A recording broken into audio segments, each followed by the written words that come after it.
क्या हस्तिनापुर हकीकत का शहर था? क्या महाभारत एक परमाणु युद्ध था? क्या द्रोणाचार्य क्वांटम क्रिया का उपयोग करते थे? क्या प्राचीन भारत में परमाणु ऊर्जा का उपयोग होता था? प्राचीन हस्तिनापुर आज कहाँ है? क्या है इसके प्रमाण? ऐसे कई सवाल जो आपके दिल की धड़कनें बढ़ाने के लिए बेचैन होंगे। सदियों से महाभारत और हस्तिनापुर शहर ने हमारी पीढ़ियों को मंत्रमुग्ध किया है। हालांकि वास्तव में समय बीतने के साथ हस्तिनापुर स्वयं लुप्त हो गया और इसके अस्तित्व पर संदेह होने लगा। फिर भी ऐसे कई सबूत हैं जो दिखाते हैं कि हमारी पौराणिक कथाएं वास्तव में प्राचीन इतिहास है। एक ऐसा इतिहास जो हमारे वर्तमान समय, हमारे विश्वासों और व्यवहारों का दर्पण हो सकता है। चलिए बात करते हैं उन्हीं सबूतों की। क्या महाभारत परमाणु युद्ध था? महाभारत के बारे में कई तरह के कयास लगाए जाते हैं। धार्मिक आस्थाओं को एक तरफ रखकर यदि इस बारे में विचार किया जाए कि क्या वास्तविकता में समय के उस दौर में परमाणु ऊर्जा का उपयोग किया गया होगा, सवाल चाहे जो भी हो और सोच भी चाहे जो हो, लेकिन यदि बात यकीन की आती है तो सबूतों की आवश्यकता तो होती ही है। जब तक सबूत ना हो विज्ञान कुछ नहीं मानता। और आज कुछ ऐसे सबूतों की पेशकश की जा सकती है जो दुनिया, देश और विज्ञान को ये सोचने पर मजबूर करेंगे कि महाभारत एक परमाणु युद्ध था। यूरोपीय इतिहासकार और महान शोधकर्ताओं ने मोहनजोदाड़ो की प्राचीन सभ्यता वाली जगह में और उस जगह के आसपास कुछ आधारभूत काम किए। जहां उन्होंने खुदाई की, उन्हीं में से कुछ स्थलों पर उन्हें ऐसे सबूत मिले जिन्हें देखकर सबका अचंभित होना लाजिमी था।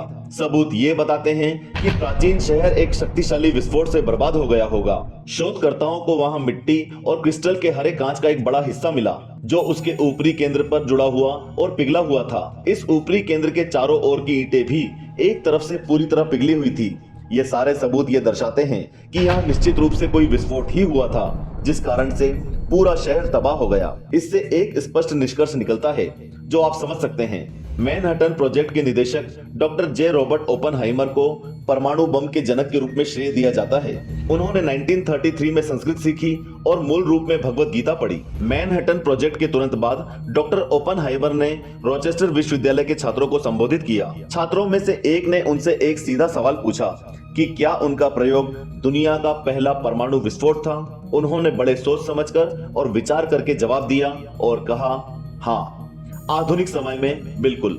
डॉक्टर ओपनहाइमर द्वारा दी गई सतर्क प्रक्रिया से लोगों के बीच सवालों के पुल बनने लगे। डॉक्टर द्वारा दी गई प्रक्रिया वास्तव में असहज थी। उनके कहने का अर्थ था कि प्राचीन सभ्यताओं में भी परमाणु ऊर्जा और बम का उपयोग हो चुका था।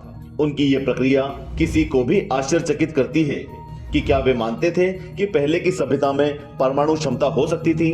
जब उन्होंने पहला परमाणु विस्फोट किया उस समय उन्होंने गीता का हवाला देते हुए भारतीय प्राचीन सभ्यताओं की तरफ इशारा करना चाहा था कि उन लोगों में वो क्षमता थी। उन्होंने इस बात की पुष्टि अस्त्र नामक शब्द से करना चाही। अस्त्रों के ज्ञान से उन्होंने कुछ जाना और आधुनिक युग में इतना बड़ा अस्त्र पैदा किया जो परमाणु बम के नाम से फेमस हो गया। भारतीय ग्रंथ उस विशेष तरीके का वर्णन करते हैं जिसमें इन अस्त्रों का आवाहन किया गया था। सैनिकों द्वारा हाथ में लिए गए शस्त्र जैसे गदा, तलवार, भाले, धनुष और तीर जैसे हथियारों की तुलना में हर एक अस्त्र संख्या, रंग, आकार और तीव्र गति के साथ साथ बेहद विनाशकारी होते थे। किसी भी बड़े बम को बनाने का सबसे प्राचीन इतिहास भारतीय ग्रंथों में ही लिखा हुआ है। बेशक शस्त्र बनाने की विधि ना लिखी हो, पर शस्त्र जैसा कुछ पहले था, इस बात का ज्ञान होना ही हमें आज के परमाणु या कोई भी बड़ा बम बनाने के करीब लेके गया। शायद डॉक्टर को गीता से प्रेरणा मिली थी कि कोई ऐसा शस्त्र बनाया जा सकता है जो सबसे विनाशकारी हो सकता है। इसीलिए उन्होंने विस्फोट के दौरान गीता का हवाला दिया। महाभारत के दौरान दोनों पक्षों में से कुछ लोगों के पास अस्त्र थे, जैसे पांडवों की तरफ अर्जुन के पास और कौरवों की तरफ कर्ण के पास। ग्रंथों में दोनों ही योद्धाओं कर्ण और अर्जुन के बारे में लिखा है। ग्रंथों में उन्हें उच्च इच्छा शक्ति, धैर्य, सहनशीलता और दूरदर्शिता के साथ स्तर के नेतृत्व वाले योद्धाओं के रूप में वर्णित किया गया है।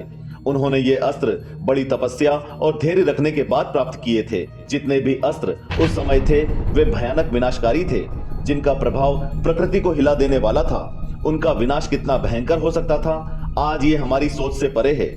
इस समय महाभारत कालीन कई शोध चल रहे हैं और यदि भविष्य के शोध ये साबित करते हैं कि महाभारत उन सभी उन्नत तकनीकों के साथ लड़ा गया था जो आज तक खोजी भी नहीं गई है, और वो सबसे बड़ा युद्ध था। तो वास्तव में भारत के लिए ये एक जागृत कॉल और भारत को अपने आप में समझने की आवश्यकता है। परमाणु हथियारों के इस युग में महाभारत युद्ध का अध्ययन करना और समझना और इससे सबक लेना बुद्धिमानी होगी। क्या हस्तिनापुर शहर असली था? यदि हस्तिनापुर नहीं होता तो शायद महाभारत जैसा महान महाकाव्य कभी पूरा नहीं होता। महाभारत कालीन युग का एक ऐसा शहर जो सबसे शक्तिशाली और धनी था और जहां पर कौरवों का शासन था। पांडवों द्वारा लड़े गए युद्ध इसी शहर के राजकाज को लेकर थे। इस शहर का नाम कुरु राजा हस्तिन के नाम पर रखा गया था। एक शक्तिशाली शहर, हाथी जैसी ताकत वाला, या हाथियों की अपनी बड़ी सेना, या हस्ती जैसा कि उन्हें संस्कृत में कहा जाता है। जब भारत आजाद हुआ तो विशेष रूप से सभी साक्ष्य ढूंढने के प्रयास शुरू किए गए। सदियों बाद स्वतंत्र भारत में इस प्राचीन शहर की खुदाई के लिए मेरठ के पास एक शहर को साइट के रूप में चुना गया।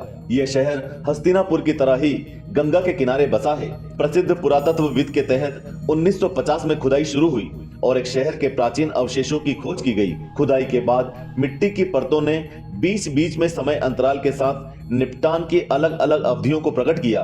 तल की एक परत पर गंगा नदी की मिट्टी के साक्ष्य थे जो उस समय हुई बाढ़ की ओर इशारा करते हैं। 1920 में उल्टा खेरा और रघुनाथ जी नाम के दो टीले की खुदाई की गई और इन स्थलों से कई प्राचीन कलाकृतियां बरामद की गई।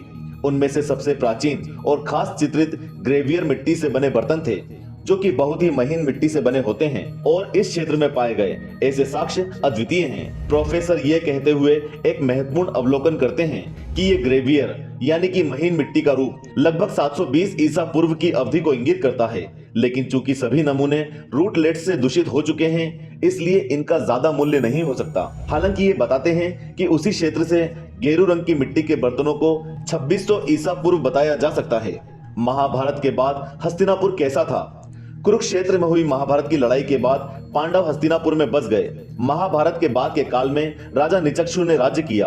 वो अर्जुन के परपोते जन्मेजय के बाद 6 पीढ़ियों तक जीवित रहे। मत्स्य पुराण और वायु पुराण में कहा गया है कि राजा निचक्षु के शासन के दौरान गंगा में एक बड़ी बाढ़ आई थी जिसमें हस्तिनापुर का अधिकांश भाग डूब गया। इस प्रकार उन्हें इस बाढ़ ने अपनी राजधानी को कौशाम्बी में स्थानांतरित करने के लिए मजबूर किया गया और वो नीचे की ओर यमुना के किनारे के पास बस गए। समझने वाली बात यह है, पुराण में लिखे गए कथन, स्थल और तिथि दोनों बाढ़ की परत की पुरातात्विक खोज से मेल खाते हैं। पौराणिक आंकड़ों और लेखों से हम पाते हैं कि राजा निचक्षु पांडवों के बाद लगभग 10 पीढ़ियों तक जीवित रहे थे। एक नई पीढ़ी के आने के लिए औसतन 25 से 30 साल की अवधि मानकर महाभारत के बाद राजा निचक्षु शायद 250 से 300 साल तक जीवित रहे होंगे। महाभारत लगभग 3000 ईसा पूर्व में हुआ था और राजा निचक्षु ने 250 से 300 साल तक शासन किया।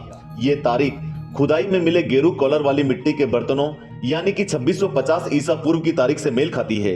इस आधार पर यह कहा जा सकता है कि महाभारत केवल पौराणिक कथा नहीं बल्कि प्राचीन इतिहास है। भाइयों और बहनों, हम आशा करते हैं कि आपको ये वीडियो पसंद आया होगा। अपनी राय हमें कमेंट बॉक्स में कमेंट करके बताइए और इसी तरह की धार्मिक और रोचक जानकारियों के लिए आस्तिक स्पिरिचुअल सीक्रेट्स को सब्सक्राइब कर बेल आइकन जरूर दबाइए। जय श्री कृष्ण।